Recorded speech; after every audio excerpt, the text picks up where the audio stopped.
በሀገራችን የፋይናንስ ኢንዱስትሪ የባንክ አገልግሎት ለህብረተሰቡ በማስተዋወቅ ፈርቀዳጅ ሆነው የኢትዮጵያ ንግድ ባንክ ከ80 ዓመታት በላይ የተለያዩ ዜጎችን ተጠቃሚ ሊያደርጉ የሚችሉ ደንበኛ ተኮር አገልግሎቶች ሲሰጥ ቆይቷል።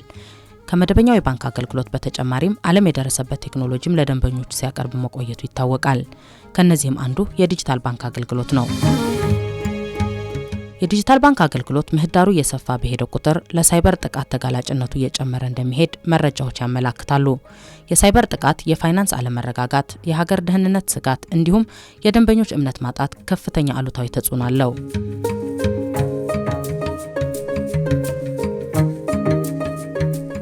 የኢትዮጵያ ንግድ ባንክም በመጪው ጥቅምት ወር በሀገር አቀፍ ደረጃ ለ7ኛ ጊዜ እንዲሁም በባንኩ ለ3ኛ ጊዜ ለሚከበረው የሳይበር ደህንነት ግንዛቤ ማስጨበጫ ወር አስመልክቶ ጋዜጣዊ መግለጫ ሰጥቷል። በጋዜጣዊ መግለጫው የተገኙት የኢትዮጵያ ንግድ ባንክ የኢንፎርሜሽን ሲስተም ደህንነት ምክትል ፕሬዝዳንቱ አቶ ስዩም ዳምጠው ባንኩ ከ48 ሚሊዮን በላይ ደንበኞች እንደሚያገለግልና እንደ ሀገር ትልቁ የፋይናንስ ተቋምነቱ የዲጂታል ኢኮኖሚውን ደህንነት የማስጠበቅ፣ የደንበኞች ሀብት ከምዝበራ የመታደግ፣ ቀጣይነት ያለው ተአማኒነት የባንክ አገልግሎት የማረጋገጥ ትልቅ ኃላፊነት አለበት ብለዋል። ካሁን በፊት የኢትዮጵያ ንግድ ባንክ ሁለት ጊዜ አክብሯል።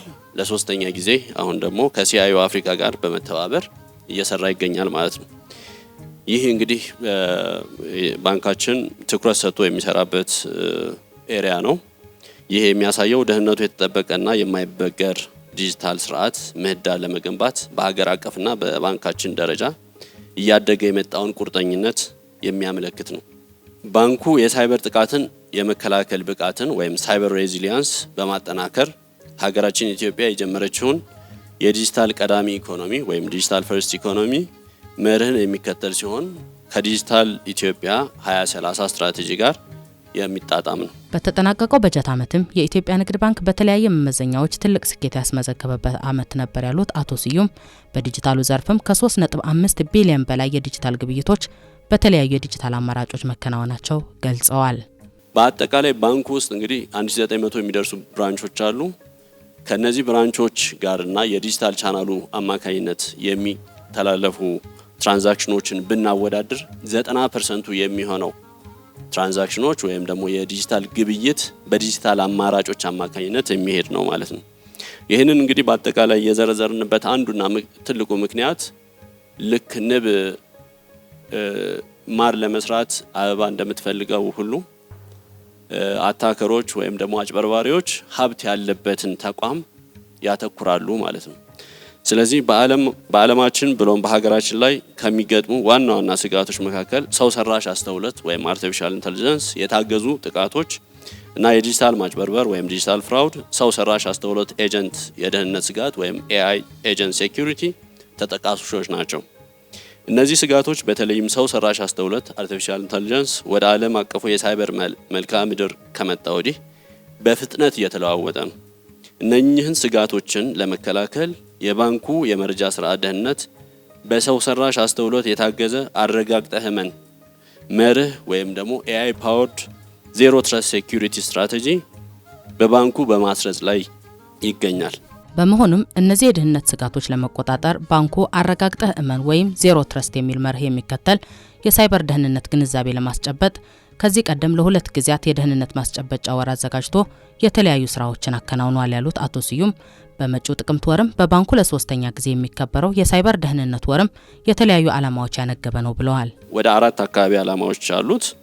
አንደኛው ዓላማ የተለያዩ የሳይበር ደህንነት ግንዛቤ ማስጨበጫ ነው ወይም ደግሞ አዌርነስ ምክረ ሀሳቦችን፣ የጥንቃቄ መልእክቶችን፣ መንገዶችና ለሰራተኞች ለባንኩ ደንበኞች በስፋት በመስጠት የሰዎችን ንቃተ ህሊና ማሳደግ አንደኛው ዓላማ ነው። ሁለተኛው ዓላማ ከተለያዩ ባለድርሻ አካላት ማለትም የመንግስት ተቋማት፣ የፋይናንሻል ተቋማት፣ ባንኮች፣ ማይክሮ ፋይናንሶች፣ ኢንሹራንሶች፣ ኢትዮ ቴሌኮሞች፣ አገልግሎት ሰጪዎች፣ ፊንቴኮች፣ የመንግስት ከፍተኛ ትምህርት ተቋማት፣ ፖሊሲ አውጪዎች፣ ተቆጣጣሪ አካላት እና ከመሳሰሉት ተቋማት ጋር በሀገር ውስጥም በውጭም የትብብር መድረክ መፍጠር ነው ወይም ኮላቦሬሽን የምንለው ማለት ነው። ሶስተኛው አዳዲስ የሳይበር ደህንነት ጥቃት ወይም ኢመርጂንግ ሳይበር ትሬትስ የምንላቸው ላይ ዓለም አቀፍ ተሞክሮች ላይ ውይይት ማድረግና አቅጣጫ ማስቀመጥ። አራተኛው ዓለም አቀፍ እና ሀገር አቀፍ የደህንነት ማዕቀፎች አሉ፣ መመሪያዎች አሉ።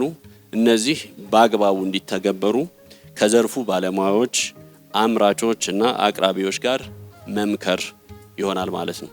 የዘንድሮ የሳይበር ደህንነት ወር ሲአይኦ አፍሪካ ከተባለ መቀመጫውን ኬንያ ናይሮቢ ካደረገ በፋይናንስ ደህንነት ቴክኖሎጂና ተያያዥ ጉዳዮች ላይ የግንዛቤ መድረኮች በማዘጋጀት ከሚታወቀው ተቋም ጋር በመተባበር የሚዘጋጅ መሆኑም ለየት ያደርጓል ብለዋል አቶ ስዩም።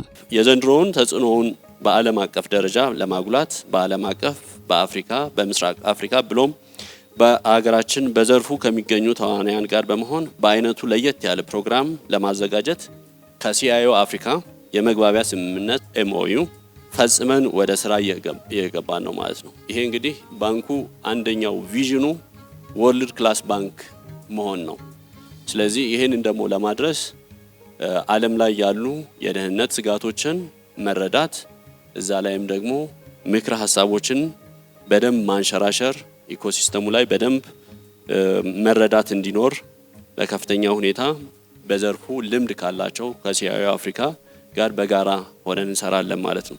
የሳይበር ደህንነት የጋራና የትብብር ስራ መሆኑን የጠቆሙት የኢትዮጵያ ንግድ ባንክ የኢንፎርሜሽን ሲስተም ደህንነት ምክትል ፕሬዝዳንቱ አቶ ስዩም የዘርፉ ባለድርሻ አካላት ይህንን በመገንዘብ በጋራ እንዲቆሙም ጥሪያቸው አስተላልፈዋል። በመጨረሻም የቴክኖሎጂ ምርት አቅራቢዎች፣ ባንኮች፣ ቴሌኮም ሰርቪስ ፕሮቫይደሮች፣ ማይክሮ ፋይናንሶች፣ ፊንቴኮች፣ የመንግስትና የግል ዘርፍ የተሰማራችሁ በሀገር ውስጥም በውጭም የምትገኙ ከኛ ጋር እንድትሰሩ በአክብሮት ጥሪያችንን እናስተላልፋለን። የሲአይኦ አፍሪካ መስራችና ዳይሬክተር አንድሬው ካራንጃ በበኩላቸው ባንኩ በዲጂታል ዘርፍ ያስመዘገበው ያለው እምርታ በተለይም ጠንካራ የሳይበር ደህንነት እንዲኖር የሚያከናውናቸው ስራዎች በማድነቅ ሶስተኛው የሳይበር ደህንነት የግንዛቤ ማስጨበጫ ወር ከባንኩ ጋር በጋራ ለማዘጋጀት መቻላቸው ታላቅ ክብር እንደሚሰማቸው ገልጸዋል። CBE and CIO Africa have signed a memorandum of understanding. የኢትዮጵያ ንግድ ባንክና የሲአይኦ አፍሪካ በሳይበር ደህንነት ላይ ግንዛቤ ለመፍጠርና ልምድ ለመለዋወጥ የመግባቢያ ስምምነት ተፈራርመናል። በዚህ ስምምነት መሰረትም ከሀገሪቱ ፋይናንስ ተቋማት ባለፈ በአህጉሪቱና በዓለም ላይ ካሉ የሳይበር ደህንነት ተቋማት ጋር በትብብር እንሰራለን። For engagement among Ethiopia's financial sector services and the region and of course globally in the cybersecurity community. የሳይበር ደህንነት ግንዛቤ ወር በዓለም ለ23ኛ ጊዜ እንደሚከበርም ለማወቅ ተችሏል።